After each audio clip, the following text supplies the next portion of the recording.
Praise be Jesus and Mary. Now and forever. In our talks on Christian and Franciscan spirituality, we'll mention today one last great figure in the time right before St. Francis, who orients his spirituality towards the humanity of Christ, a man who was also a daring and profound theologian and who possessed, above all, what could be called the science of the heart. Science which brought with it soft, gentle, profound, and powerful spiritual doctrine. We're referring to St. Bernard of Clairvaux, who had a tremendous influence on the medieval period as a reformer and as a master of the spiritual life. St. Bernard was born around the year 1090. He died August 20th, 1153, almost 30 years before St. Francis was born. In a life of faith, Bernard's spiritual starting point was the monastic ascetical life, which led him to a life of great austerity.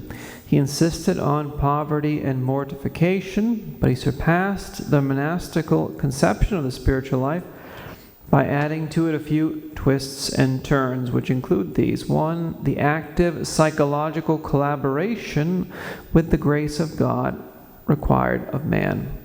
Two, he added to monasticism his principle of the law of spiritual progress, so teaching that one has to long for perfection in order to be perfect.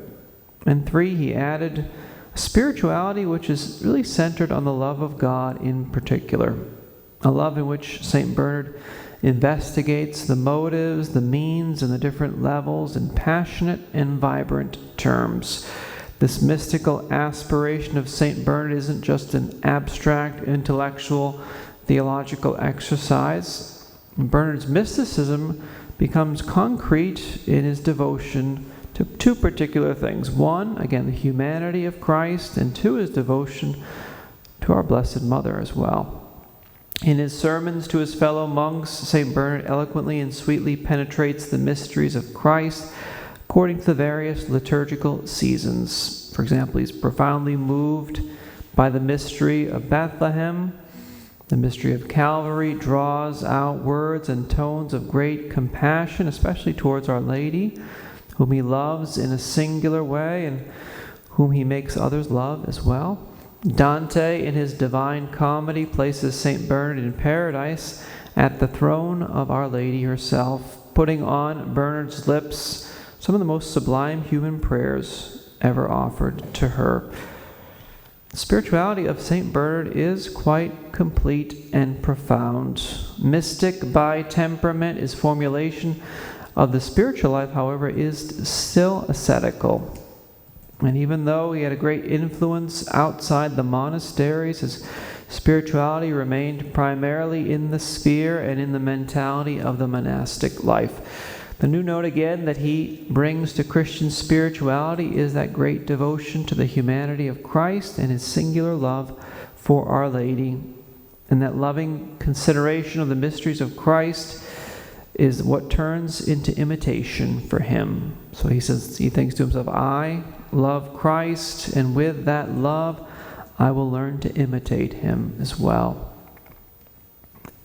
What are some of the deficiencies in St. Bernard's spirituality? Well, there are a few, maybe a couple. Jesus is still seen in his spirituality, in a certain sense, outside of the soul. So it's a soul which seeks to find him and follow him and imitate him, but he's still outside of the soul in a certain sense. What's still lacking is also that aspect of conformity and of identification with Christ. That concept of Christ as the life of the soul and as the intimate force operating in the soul, not quite there with St. Bernard. So St. Paul's doctrine, when he says it is no longer I who live, but Christ who lives in me, famously Galatians 2:20, that perspective is still lacking here.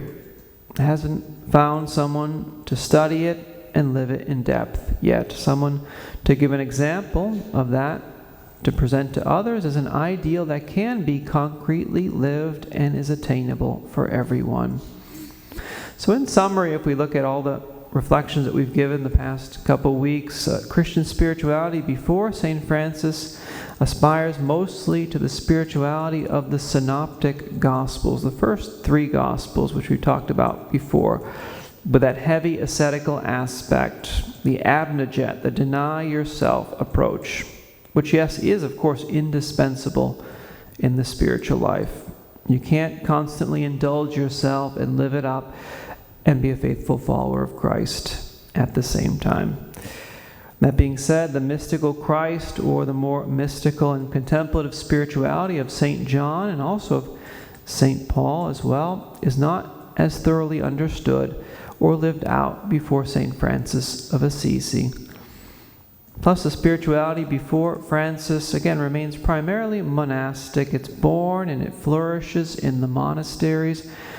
It's characterized by a clear and distinct separation from the world and by great austerity. However, there are signs of a spirituality which highlights more of that aspect of love, of charity, as being the essence of Christian perfection and the goal of theological speculation. You see it a little bit here with Bernard. You see it also with St. Augustine, too.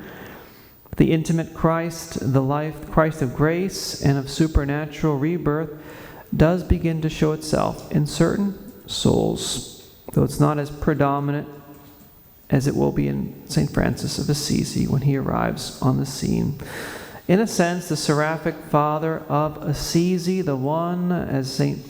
Bonaventure would write, who is guided by the Lord himself, the one who synthesizes the life of the abnegate and the sequatur me, the follow me spiritualities. He puts those two together. The one who will affectively and efficaciously feel his union with the intimate Christ, so much so that Francis will desire and will obtain to be transformed and really conformed into Christ.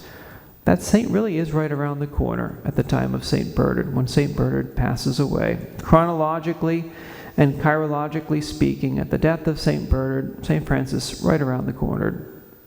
And it's in St. Francis's perfect conformity to Christ and with Christ that he will embrace with a seraphic and universal love all of God's creatures. As the famous hymn, "All creatures of our God and King," so clearly demonstrates. So let's ask Our Lady today, the Queen of the Seraphic Order, for the grace to grow in our love for the sacred humanity of her Son, and for the grace to grow in our love for her as we continue with these reflections on Franciscan spirituality. And next week in particular, we'll begin to look at St. Francis himself and his unique contributions to the Christian life, to Christian spirituality, to Franciscan spirituality as well. Praise be Jesus and Mary, now and forever.